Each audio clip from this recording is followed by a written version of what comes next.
पे back period के non uniform cash flow का क्वेश्चन हम लोग करने जा रहे हैं. So question is given here. Following particulars relate to the project calculate pay back period. कुछ पर्टिकुलर्स दिए गए हैं एक प्रोजेक्ट के, हमें पे बैक पीरियड निकालना है. So details are given here. Year दिया हुआ है 5 इयर्स तक है और प्रोजेक्ट में जो कैश का जो इनफ्लो हो रहा है earning after depreciation and before tax, मतलब डेप्रिसिएशन लगाने के बाद और टैक्स के पहले, मतलब टैक्स चार्ज नहीं हुआ है. कैश फ्लो है 75,000, 125, 2 लाख, 1,10,000 एंड 80,000. ये 5 साल तक नॉन यूनिफॉर्म कैश फ्लो हुआ है. कॉस्ट ऑफ प्रोजेक्ट जो है 6 लाख रुपए है, 6 lakh. Assume tax rate 25%, calculate pay back period. तो बहुत सिंपल सा क्वेश्चन है. फॉर्मूला एक बार हम आपको बता देते हैं क्या था. पे back period is equal to E plus B upon C. इसको भी हम बताएंगे what is E, B and C जब हम इस क्वेश्चन को सॉल्व करेंगे. तो क्वेश्चन में जो डेटा दिया हुआ है उसको मैंने यहां नोट कर लिया है. Earning after depreciation and before tax 75, 125, 2, 110 and 80,000. अब इस पे बैक पीरियड के कॉन्सेप्ट में मैंने आपको बताया था टैक्स को पहले हम डिडक्ट कर लेते हैं, फिर नॉन कैश आइटम को ऐड बैक कर लेते हैं. तो नॉन कैश आइटम यहां पे डिप्रिसिएशन है जिसको हम ऐड बैक करेंगे. क्यों ऐड बैक करेंगे? क्योंकि जो ये वैल्यूज हैं अर्निंग्स की वो आफ्टर डिप्रिसिएशन है, मतलब इस पे डिप्रिसिएशन चार्ज हो चुका है, डिडक्ट करने के बाद ये वैल्यू आई है. तो हम क्या करेंगे, पहले टैक्स को डिडक्ट करेंगे फिर डेप्रिसिएशन को ऐड कर देंगे. तो डेप्रिसिएशन कैसे निकलेगा उससे रिलेटेड कोई वैल्यू नहीं दी है. सिंपली हमें कॉस्ट ऑफ प्रोजेक्ट बताया गया है जो है हमारा 6 लाख और 5 साल तक चलेगा तो हम डिवाइड बाय 5 कर देते हैं. मान लेते हैं कि 5 साल में वो जो भी मशीन या कैश का आउटफ्लो हुआ है उस पर डिप्रिसिएशन लगेगा. तो 5 इसको डिवाइड कर लेते हैं. 1,20,000 का मेरा डेप्रिसिएशन हो गया पर ईयर फ्लैट. तो हमें डेप्रिसिएशन मिल गया है, टैक्स 25% है, तो सिंपली हम सॉल्व कर लेते हैं. हमें क्यूमुलेटिव अर्निंग्स निकालना होता है. तो सबसे पहले क्या करते हैं, हम टैक्स देखते हैं 25% कितना आ रहा है हर साल. 75,000 का 25% निकाल लेते हैं. इसी तरह सबका 25% निकालेंगे. 75,000 25% 18,750 750. सेकेंड ईयर का कर लेते हैं 1,25,000 25% 31,250. 2 लाख का 25% तो 50,000. 1,10,000 का 25% कर लेते हैं तो 25, 26, 27,500. 80,000 का 25% 20,000. बहुत इजी कैलकुलेशन था, इसको हमने कैलकुलेटर से कर दिया. तो हमें टैक्स मिल गया है. अब हम क्या करेंगे, इस वैल्यू में इस टैक्स को डिडक्ट कर देंगे और डेप्रिसिएशन ऐड कर देंगे. डेप्रिसिएशन क्यों ऐड करेंगे, because it is a non cash item जो ऐड बैक हो जाता है. 1,20,000 है डेप्रिसिएशन, तो हम यहां सब पे 1,20,000 लिख देते हैं.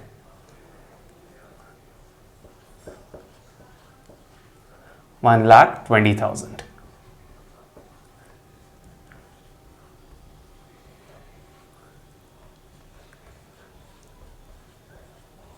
तो अब हमें earning after tax and before depreciation निकालना है. अर्निंग आफ्टर टैक्स कैसे निकलेगी, अर्निंग ये है, टैक्स को माइनस करेंगे तो आफ्टर टैक्स हो जाएगी. बिफोर डेप्रिसिएशन ये जो वैल्यू है डेप्रिसिएशन चार्ज करने के बाद है. जब हम डेप्रिसिएशन ऐड बैक कर देंगे इसको माइनस करने के बाद तो हमारा earning after tax and before depreciation आ जाएगा. तो सिंपली हमें क्या करना है, इस वैल्यू में टैक्स को माइनस करना है, डेप्रिसिएशन को ऐड करना है. तो चलिए कैलकुलेट कर लेते हैं.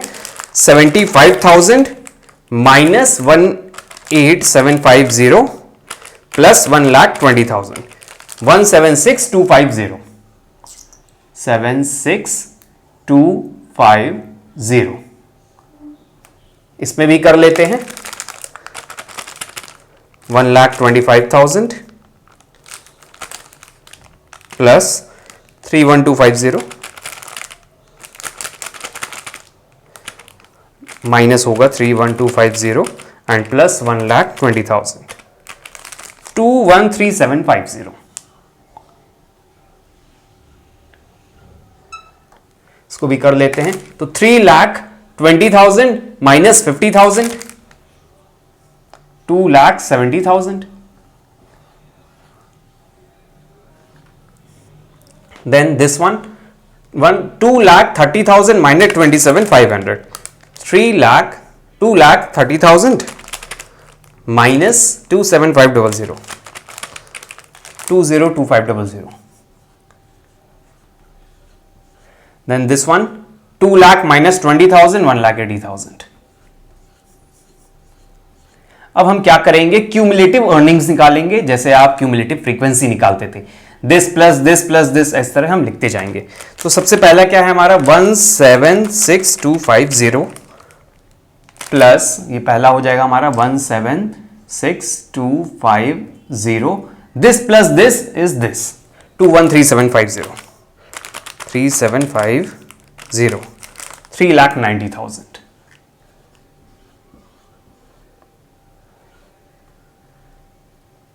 plus this plus 2,70,000, 6,60,000, this plus this plus 202500, 862500, 862500, this plus this plus 1,80,000, 10,45,000.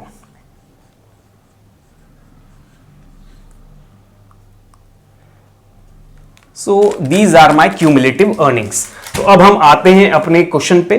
तो सिंपली हमें फॉर्मूले में पुट कर देनी है ये वैल्यूज। तो वैल्यूज कैसे पुट करेंगे, उसके लिए ई बी सी क्या डिनोट करते हैं उसको देख लेते हैं। E is number of years immediately preceding year of recovery. तो देखिए हमें रिकवरी टोटल कितनी करनी है, 6 लाख रुपए की। तो 6 लाख रुपए की रिकवरी कब हो रही है, हमें यहां पे दिख जा रहा है थर्ड ईयर में मेरी रिकवरी हो रही है, लेकिन लिखा क्या है, number of years immediately preceding year of recovery. Year of recovery ये है, इसकी प्रीसीडिंग कितने साल हुए हैं, 2 साल।